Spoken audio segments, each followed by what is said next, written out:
A recent report by the Washington Post unveiled the brutal conditions within Israel's prisons.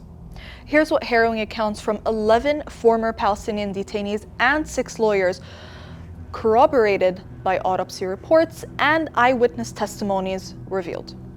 Tora Bora is generally referred to as Al-Qaeda's cave network in Afghanistan.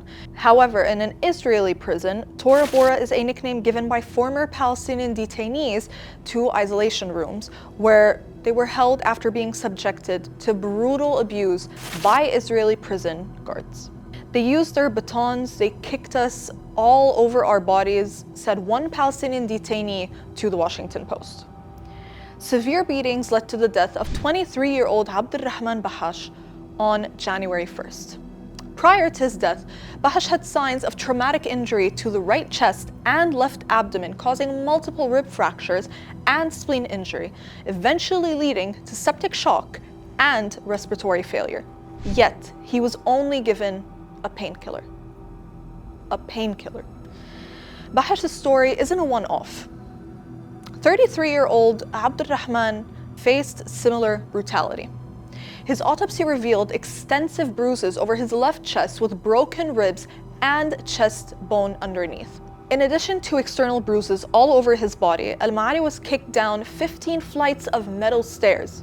21-year-old Muhammad al-Sabbar also died in Israeli prisons after being denied medical care.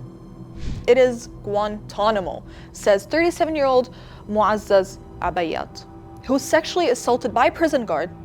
Abayat was diagnosed with malnutrition after losing around 50 kilos due to Israel's starvation policy.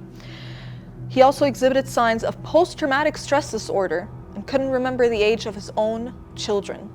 Speaking of Israel's policy of starvation, Palestinian detainees also revealed that they would share the little food that they were provided. By little, I mean 3 slices of bread a day or a few spoonfuls of rice with limited drinking water.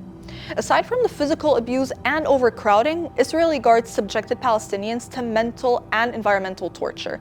They'd remove the window covering during winter and expose the detainees to the winter cold, loudly play the occupation's anthem, and keep the lights on all night long to prevent the detainees from sleeping.